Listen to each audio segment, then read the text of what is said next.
Si l'énergie que tu mets dans tes projets, l'énergie que tu mets dans ta vie ne te ramène pas les résultats que tu souhaites, c'est-à-dire que ne te donne pas le sourire que tu as envie de voir sur ton visage, je t'invite à rester jusqu'à la fin de cette vidéo parce que nous allons voir ensemble quelque chose de fondamental que certainement tu oublies de mettre en pratique ou peut-être même que tu ne sais même pas du tout.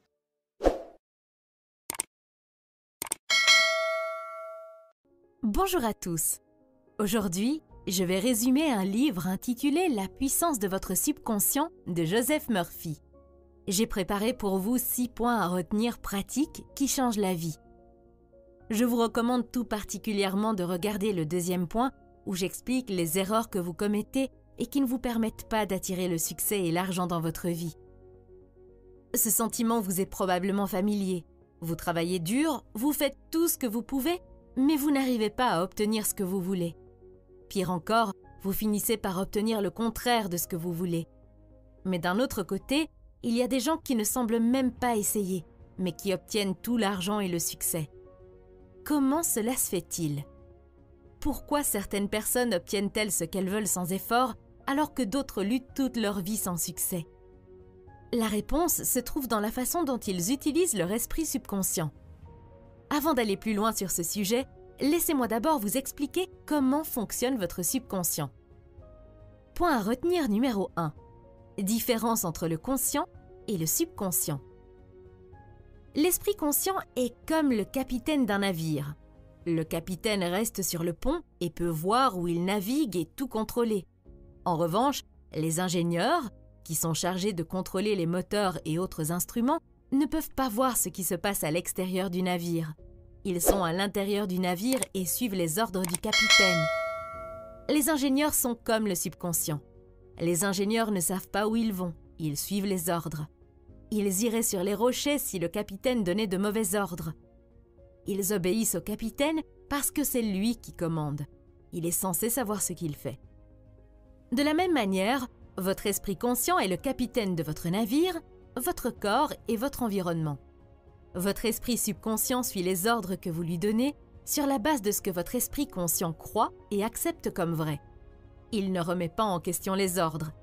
Il ne s'engage pas à prouver si vos pensées sont bonnes ou mauvaises, vraies ou fausses. Il réagit en fonction de la nature de vos pensées. Le subconscient est comme le sol. Quelle que soit la graine que vous y plantez, il la fera pousser.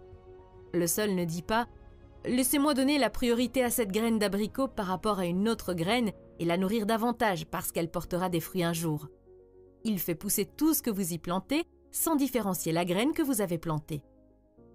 Votre subconscient ne comprend pas non plus la plaisanterie. Il vous prend au mot.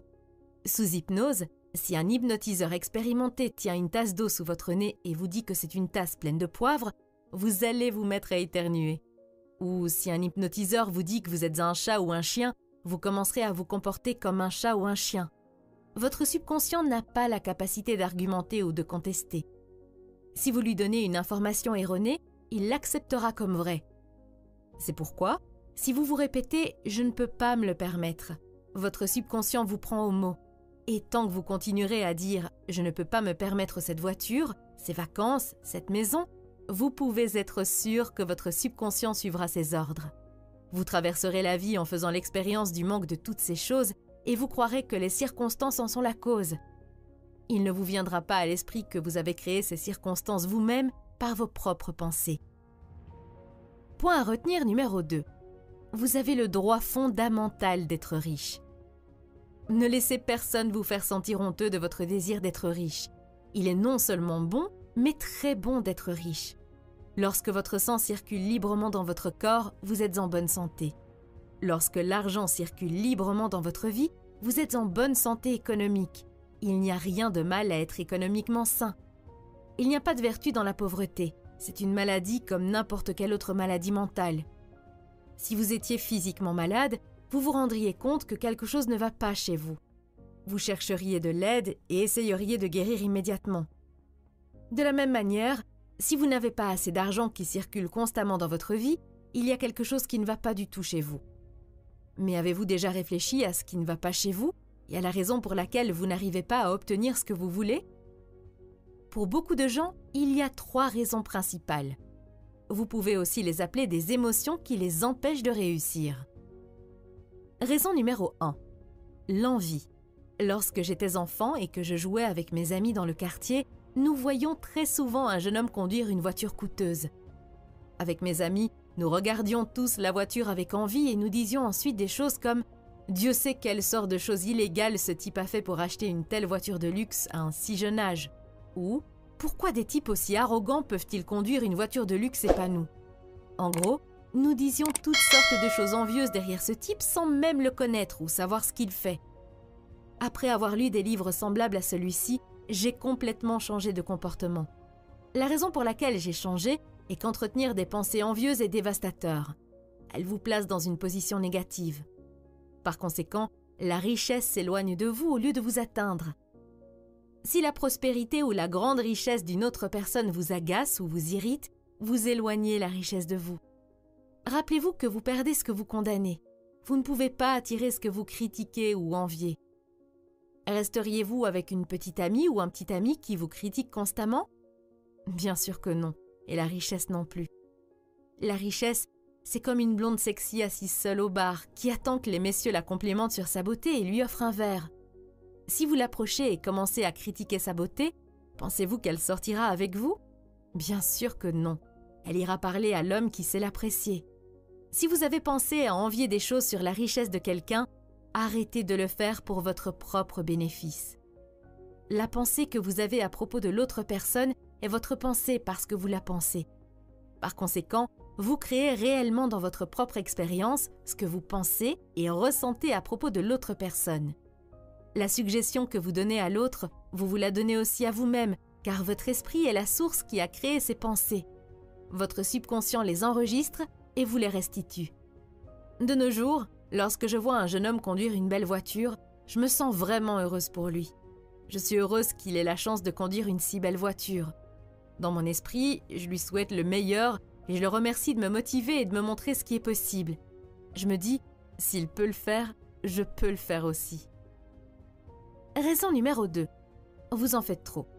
Supposons que l'on vous demande de marcher le long d'une planche étroite posée sur le sol. Vous le feriez facilement sans vous poser de questions. Mais supposons maintenant que la même planche se trouve à 50 mètres de hauteur entre deux murs. Le feriez-vous quand même? Probablement pas. Votre désir de marcher sur toute la longueur de la planche entrerait en conflit avec votre imagination. Vous vous imagineriez tomber. Vous pourriez avoir très envie de traverser la planche, mais votre peur de tomber vous empêcherait de le faire. Plus vous faites d'efforts pour vaincre votre imagination, plus l'idée de tomber est forte. La pensée « je vais utiliser ma volonté pour surmonter mon échec » conduit à l'échec. C'est comme décider de ne pas penser à un hippopotame vert. La décision fait que l'idée d'un hippopotame vert domine l'esprit et le subconscient répond toujours plus à l'idée dominante et comme la plupart du temps l'idée dominante est l'échec, c'est exactement ce qui finit par arriver. Alors, quelle est la source du problème ici? Eh bien, le problème est que vous en faites trop. N'essayez jamais de forcer le subconscient à accepter votre idée en utilisant la volonté. De telles tentatives sont vouées à l'échec. Vous obtiendrez le contraire de ce que vous voulez. La méthode sans effort est meilleure. Vous connaissez probablement cette situation. Vous vous présentez à un examen et vous avez l'impression de bien le connaître. Mais lorsque vous vous retrouvez face à une copie d'examen, votre esprit se vide. Toutes vos connaissances du sujet ont soudainement disparu. Vous ne pouvez pas vous rappeler une seule pensée pertinente. Plus vous essayez, plus vos connaissances semblent s'éloigner. Lorsque vous quittez la salle d'examen, la pression mentale diminue et soudain, les réponses que vous cherchiez si désespérément il y a quelques minutes refluent dans votre esprit. L'erreur que vous avez commise est d'essayer de vous forcer à vous souvenir. Quelle est donc la solution? La relaxation. Ne vous forcez pas trop à trouver la solution ou à chercher des moyens d'atteindre votre objectif. Sachez simplement à quoi ressemblera le résultat final et ressentez le bonheur que vous éprouveriez si vous atteignez cet objectif. Le sentiment et l'imagination sont les facteurs les plus importants pour le subconscient. Votre nouvelle idée doit être ressentie dans un état fini. Si vous faites cela, votre esprit subconscient travaillera dur pour trouver des moyens d'atteindre votre objectif. Vous commencerez à avoir de nouvelles idées, à rencontrer de nouvelles personnes et avoir de nouvelles solutions. Il est très important d'être ouvert à de nouvelles solutions dans ces moments-là. Parfois, nous sommes tellement fixés sur la façon dont la solution finale devrait ressembler que nous ne voyons pas la solution parfaite présentée par l'esprit subconscient. Par exemple, il y a quelques mois, j'avais un objectif financier à atteindre. Je voulais gagner une certaine somme d'argent à une certaine date. Alors, je visualisais mon objectif et j'imaginais comment je me sentirais bien si je gagnais autant d'argent. Pendant un certain temps, j'ai pensé que je gagnerais cet argent grâce à ma chaîne YouTube. J'ai donc concentré toute mon attention sur cette chaîne, mais je n'ai pas réussi à obtenir de résultats. Mais d'un autre côté, j'obtenais de bonnes affaires immobilières. À l'époque, je n'avais pas l'intention d'acheter une propriété, mais j'ai été poussée vers l'immobilier. Pendant un certain temps, je l'ai ignoré parce que je pensais que le meilleur moyen d'atteindre mon objectif était de passer par ma chaîne YouTube et que me concentrer sur l'immobilier m'éloignerait de mon objectif. Mais après un certain temps, les signes sont devenus si forts que j'ai dû essayer. En quelques semaines, je me suis retrouvée à acheter une nouvelle propriété. Tout s'est passé en douceur et j'ai conclu l'affaire très rapidement. La partie la plus choquante est venue quand j'ai fait les chiffres de cette transaction. La somme d'argent que j'allais gagner était presque 100% identique à celle que j'avais dans mon objectif financier. Et laissez-moi vous dire que ce n'était pas un petit montant, que la différence n'était que de quelques dollars. J'étais époustouflée. Je suis restée assise pendant quelques minutes avec un sourire stupide sur le visage en pensant que c'était possible. Même maintenant, je n'arrive pas à comprendre comment cela a pu se produire.